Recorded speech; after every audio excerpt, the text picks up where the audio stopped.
Welcome into Steelers Latest, your daily spot for all news and information about your Pittsburgh Steelers. Remember to like and subscribe to the channel if you enjoy the content to stay up to date with everything Steelers. But let's get rocking. That's the Steelers, sadly, lost to the Buccaneers Saturday in preseason week 2. Good news is, doesn't matter just yet, the record-wise. So 1-1 doesn't matter just yet. Still the preseason. What was some takeaways from the game?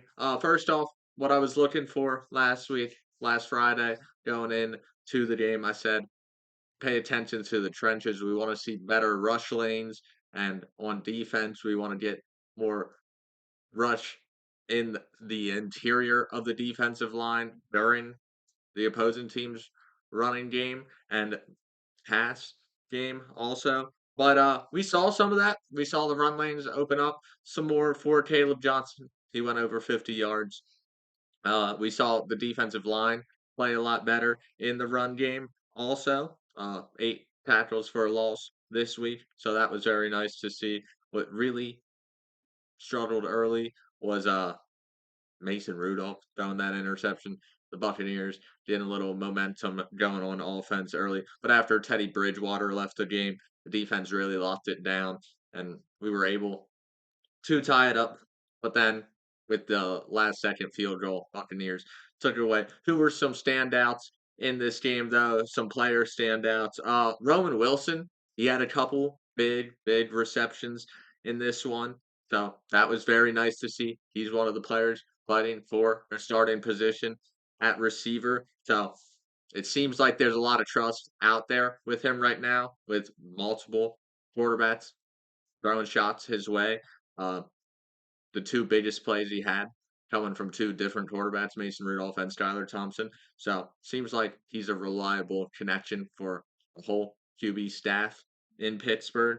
And even on the interception, Mason Rudolph thrown, he was intending a deep ball to Roman Wilson. So I'd expect some to see that more in the regular season. Shots down the field to Roman Wilson. Another player, Lou Nicholas, this guy has been balling out so far in the preseason, a deep depth running back on the roster, but continues to be a spark deep into these games. So he continues to ball out. He's trying to earn a spot on the roster, and so far doing a great job at it, being the standout in the backfield probably in the first 2 games if you don't give it to Caleb Johnson this week. I mean, Nichols has looked really explosive late into these games.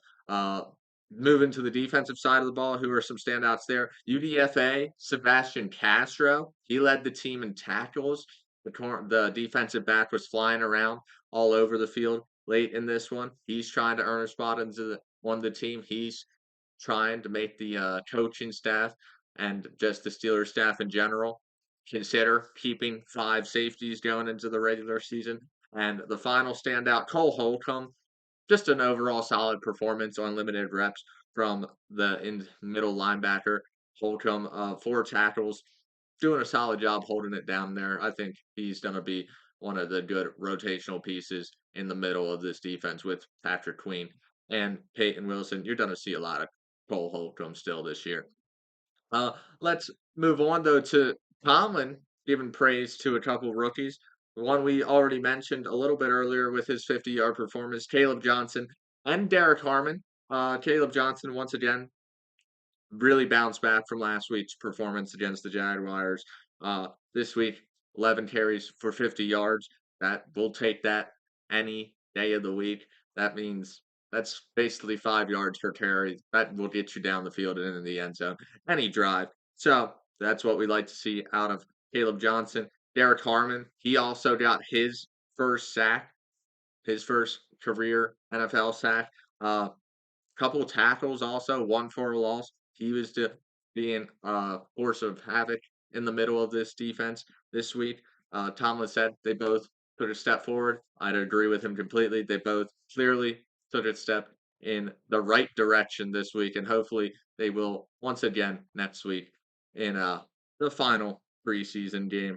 But I'm really looking forward to seeing these two out on the field Sundays. Can't wait till the football season and the games are being played on Sundays again. because that's how you know the games matter. They truly matter. Once again, preseason's nice for moments like these where you see your rookies really start to find their footing and start to progress in the right direction. Once again, hopefully next week it continues and to go in the right direction. They don't take any step backs. That also, Caleb Johnson, very dependent on the offensive line. So it's nice seeing they're going in the right direction also. Let's reverse this combo though and talk about some of the players that might not be here too much longer that are kind of struggling out there in the first couple weeks of preseason, getting lost in the shuffle or just standing out for the wrong reasons. One of those people standing out for the wrong reasons, James Pierre, really continuing to struggle with the backups in this secondary. The backup secondary hasn't been looking too good so far this preseason, but he's just not taking advantage. He's looked the worst out there with the second string secondary. So hopefully he can figure it out before the regular season because we're not going to cut him. He's still a young player. He still has the chance to turn things around. But I'd like to know we have reliable depth in the secondary. Someone who I really think could be getting cut here soon, the Marvin Leal.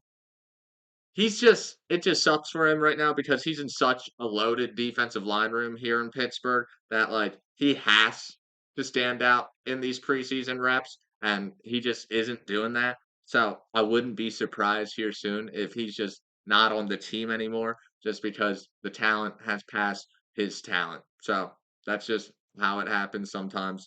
Sometimes you got to find a different home just because the talent level you just don't meet the standard here anymore. Uh, Finally, Mason Rudolph really took a step back this week. Not gonna lie, had a good performance, great, maybe nearly perfect performance in the first week against Jacksonville. This week really struggled. First drive interception, uh, but never really got it going. He did have that one touchdown, but once again, just struggled to put it together out there on the field this time for us. Let's wrap up today's show, though, with some of the injuries. Just a quick injury update on some of the players that went down this weekend. Nick Herbig, he went down with a hamstring injury. Hate to see that. Hopefully, it's nothing too severe, nothing too major. Hopefully, it's nothing too major for any of these guys. But Nick Herbig, think is going to be have a key role on this defense this year or a bigger factor on this defense this year as a rotational edge rusher. So hopefully he can get healthy sooner rather than later. The next guy, Christian Kuntz, went out with a chest injury, fan favorite long snapper, local guy. So that always hates to hear when you lose such a fan favorite guy. And then offensive tackle Gareth Warren, he left the fourth quarter with a head injury after diving on a loose football. And once again, something you hate to see. And this guy is fighting for a spot on a team, Gareth Warren. So really hate to see that because this could be his last chance with the Steelers, and it could be out the window because of an injury. But that has been it from Steelers Latest. I've been your host, Cole Dennis, and I will see you tomorrow.